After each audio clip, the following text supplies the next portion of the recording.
Hi all, and welcome to this supporter game analysis. So today's supporter is Piotr van Nie. Thank you very much, Piotr, for sending in your game and subscribing to my YouTube channel. Okay, let's dive right into it. This game was played rather recently, on the 5th of February 2022 in The Hague. Where is The Hague? It's not the capital city of the Netherlands, but it is the city where our government resides. So Piotr was playing with the white pieces, and he played against Ernst Roscam Abbing. And the game was played during a club competition game or a league competition game. Two teams, DD from The Hague and our very own Southeast United from Amsterdam. Who are much better, by the way, than Manchester United at chess, that is. Okay, so let's see. Piotr opened with c4, the English opening, and I have absolutely no idea what to expect. I uploaded the game into Stockfish, or Lichess, that is to say, and then I asked Stockfish for an analysis. And the amazing thing is that Piotr didn't make a single blunder, he didn't make a single mistake, and he didn't make a single inaccuracy. And these are very, very rare situations. Also, his opponent, by the way, needs to be applauded, because he only made, according to Stockfish, one single mistake. But apparently this was sufficient for Piotr to win the game. And like I said, I have no idea what to expect, so I also didn't characterize the game yet, but I decided to title it Flawless. Yeah, apparently this was just a flawless effort by Piotr. So knight f6 was played, knight c3, g6, maybe some king's Indian down the line, who knows, g3, bishop g7, bishop g2, c5. And here, knight f3, I want to say, is the normal move when white castles and plays for d2, d4, and we get this typical symmetrical English play where white pushes d2, d4. But Piotr opts for a rarer move, e3. Well, all of this is possible, of course. His opponent plays the natural castles. Yes, d4, that was of course also what e3 was preparing. And now I'm not so sure if I like black's next move. He plays d6. I wouldn't go as far as to say that this is a mistake, but maybe it's a slight inaccuracy, even though Stockfish doesn't qualify it as such. But why don't I like the move?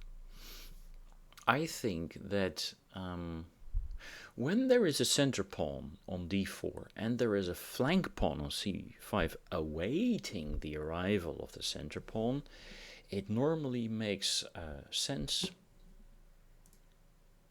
to take that center pawn with your flank pawn.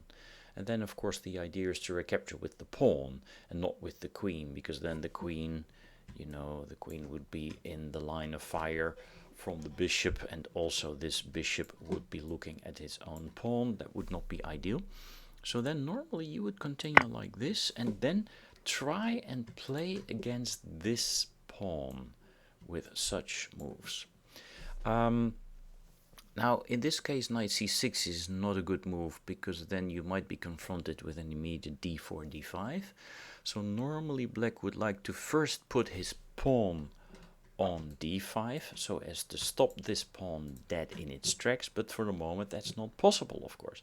So then after this, I suppose you would prepare that with a move like e6, and then you want to go d7, d5 and play against the d4 pawn. You could say, well, okay, but what if white frustrates that idea?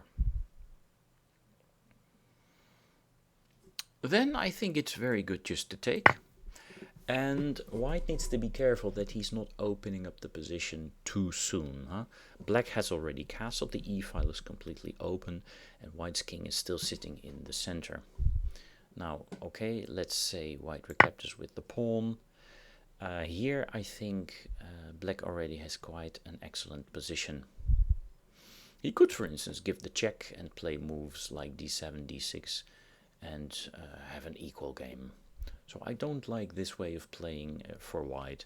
But having said that, that also sort of explains, to my mind at least, why I would prefer c takes d4 instead of the rather or more passive d6 as was played in the game. Okay, so back to that game. Knight ge2 is a very common move and probably the most played move in this position. That has to do with the fact that white wants to keep this diagonal completely open for his bishop. Okay, so a6 was played here. Yeah, that's also a bit of a mysterious move. Not a bad move, because when white is not really putting his pieces on the most ideal squares, you know, a pawn on e3 is not ideal, and the knight on e2 is of course not ideal because they are not so much forward as they could have been, then black can probably also allow himself a thing or two. But I don't really see what the move a7, a6 is bringing black. So other options here are still probably, if you're deciding to play on the dark squares with your d7, d6, a move like knight c6. That will probably make more sense after all. And who knows, maybe you will also have the opportunity to play the bishop to g4 to trade off this knight, which in and of itself is not ideal because we don't just trade bishops for knights. But it would fit in with a dark squared strategy, because the bishop from c8 cannot control dark squares, but it can exchange itself for a knight that in turn is controlling those dark squares. This is quite a well-known strategy in these Benoni type positions. But a6, I don't know, it feels a little bit like an empty move. But Stockfish is not so stern. He says nothing. Right? He says nothing about d6, he says nothing about a6. And, you know, there is some leeway, of course, in chess. We don't end up in losing positions immediately. But I think it's safe to say that white is enjoying some sort of opening advantage, even though the opening hasn't finished yet. So castles was played, of course, why not? Safety first, right? That's one of the objectives in the opening. We put a pawn in the center. Well, Piotr has managed to put two pawns in the center. One of them being a flank pawn, but at least they influence the center. He has so far developed his pieces quite harmoniously, not very actively, but harmoniously nonetheless. And of course his king is in safety. Queen c7. Again, a rather weird move. Why not just move the knights and the bishops if you really need to before you move the queen? Again, I don't really see what this brings black. If anything, the queen is vulnerable to a tempo by white's knight. And yes, of course, for the moment this square is protected. But that doesn't mean that the knight, or that does mean that the knight on f6 has to stay put for the moment, I suppose. So this is just playing into white's cards, which is probably not a correct English saying. Anyways, b3, yeah, the bishop from c1 needs to go somewhere, right? Knight bd7. Well, Stockfish, I don't know. That seems to be a lot of inaccuracies. d6, a6, queen c7, knight bd7. Where is this knight headed? It can't go here, and it can't go here, and it's hemming in the own bishop on c8. This is not natural development. This is not natural development.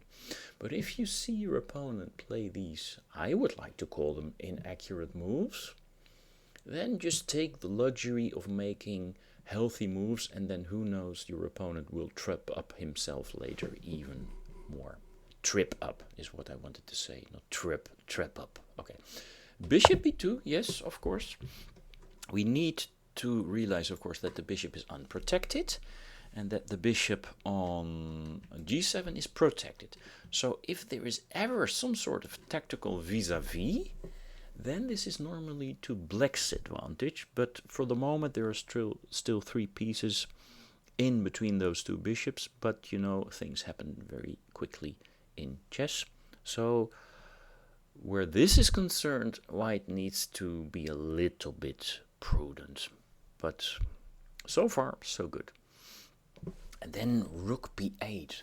That's a move that makes a little bit more sense to me, because now he is no longer sitting in the range of this beautiful long diagonal bishop. And who knows, maybe black is just preparing b7, b5 to start at least some sort of counterplay, which makes sense, because, you know, the bishop is loose. The bishop is loose, so the rook would like to take the bishop, yeah. Also, the fact that the pawn is here indicates that black should maybe try and play on the queen side, look for counterplay there, and of course the presence of black's dark squared bishop on the long diagonal. But Piotr is up to the task. Yeah, he realizes that black maybe wants to play this, and he just starts suffocating his opponent. He says, no, I won't let you play a2, a4. What I'm going to do, what my own master plan is, I don't know, but I'm playing like Petrosyan, Tigran Petrosyan, the Armenian world chess champion, taking away the opponent's counter chances, playing prophylactical move, and just going with the flow a little bit more and making sure that the own position is safe. So Piotr is raising his floor here. He's not really raising his ceiling, but he's raising his floor, and he's just waiting for his opponent to make mistakes, hopefully, and look for counterplay. b6, yeah, okay. So black for the moment has to be a little bit more modest, and of course his idea is now to finally develop this bishop here and try and trade up this monster on g2. And if he manages to do so, then I think that would be a success for black, because then white's king would be more weak on the light squares, and the remaining 2 bishops would favor black, I want to say. But of course, it's not going to happen, right? I mean, Piotr won't allow it. And again, he's playing this suffocation move, d4, d5. And he's shutting down this diagonal, because he also sees that black wants to put the bishop on b7. And he's already frustrating black with this move. Of course, this means that now this diagonal opens up. And such moves as, you know, sometimes knight d5 or knight e4 or knight g4 become available. For the moment, only knight g4 makes a lot of sense, because knight e4 or knight takes d5 can still be captured, of course, with pawn, queen, or bishop. So that would not be an opportunity to make use of the fact that the knight on c3 is pinned. So yeah, if the knight wants to move from f6, I want to say, then only knight g4 makes sense. But right now, knight g4 can just simply be answered by a move like h3, I suppose. So right now, also that move doesn't make any sense. You could say in turn, but Valdemar, by playing d4, d5, white also made his own light squared bishop worse, right? Yeah, but this bishop was looking at empty spaces anyway. So then I understand that white clearly prefers just to take space and just wait for later opportunities for this bishop to become active again. So knight e5 was played. Wow. So the knight is saying, attack me in the center. Please win a tempo and attack me. And I just don't understand Stockfish. Maybe I should redo the analysis, because I just think that this is a mistake. I really don't understand why Stockfish wouldn't qualify it as such. This move doesn't make any sense. White already has a space advantage in the center. Now he's also allowed to build up a space advantage on the king side, start involving his f pawn, who knows later his e pawn, his rook from f1, and of course he plays f4. I think that the idea, that Black's idea was, well, then I'll just play knight g4 and I will hit the unprotected pawn on e3. But White is no fool. He, of course, protects that pawn. And now the thing is where to go with this knight. The next move is probably going to be this, and then the only safe square is this, and then you can just completely lock up those knights with g3, g4. And you're threatening g4, g5 to win one of those knights, because they are simply very immobile.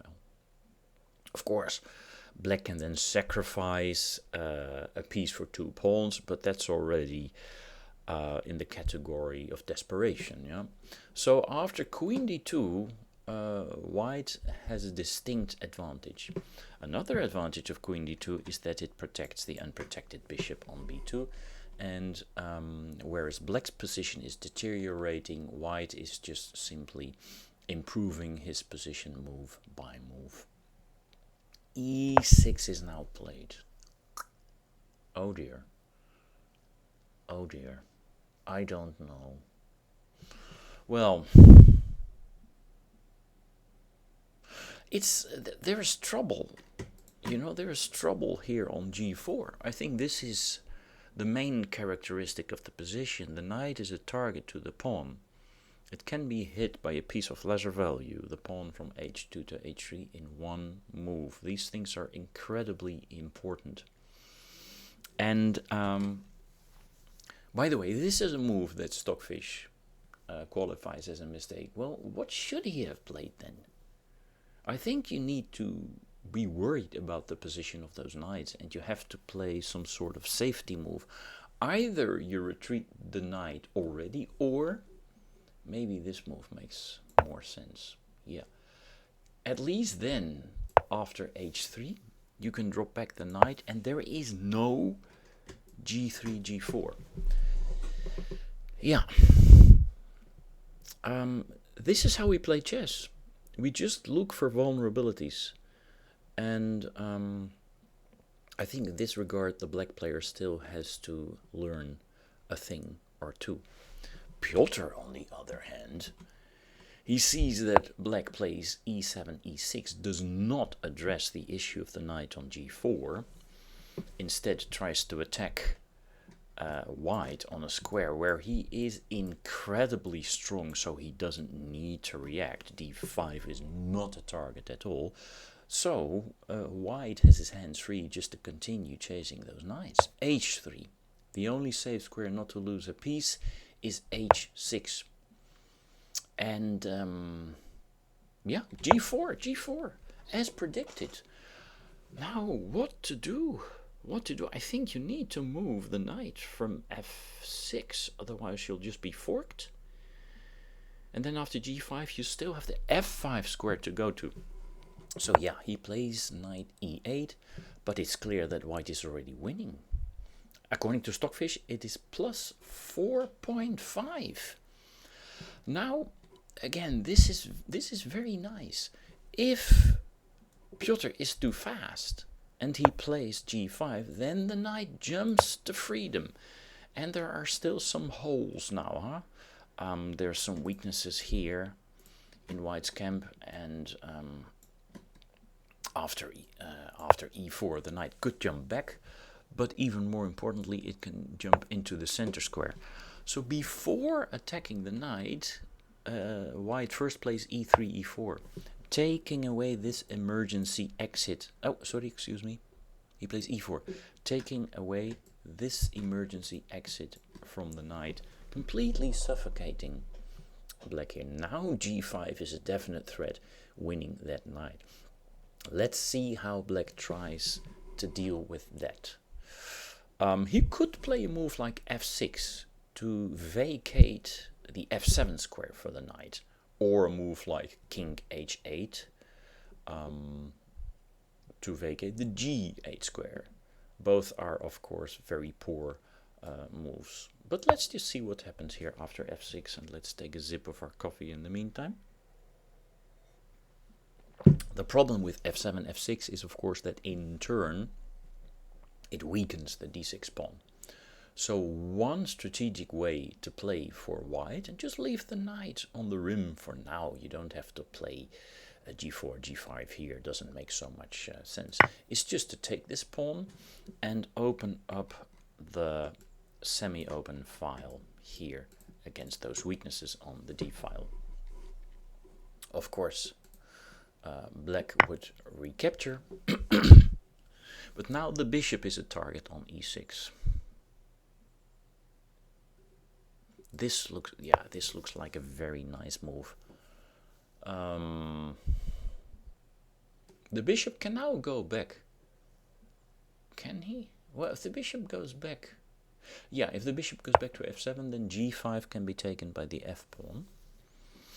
But the beauty of this is that white now also has enabled this square for his knight, and by putting his pawn here, he's also blocking this pawn, completely suffocating all of black's pieces.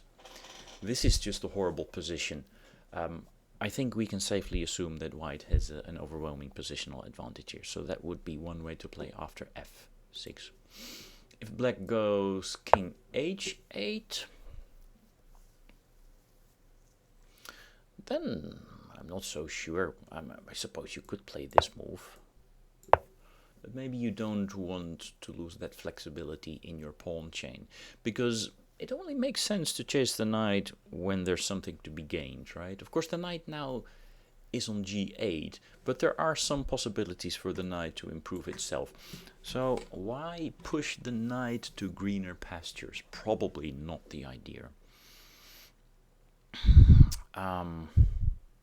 Well, I'm at a loss for ideas here.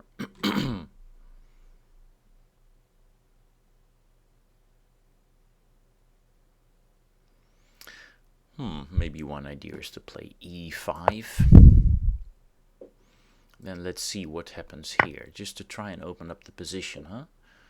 Because white's pieces are so excellently placed.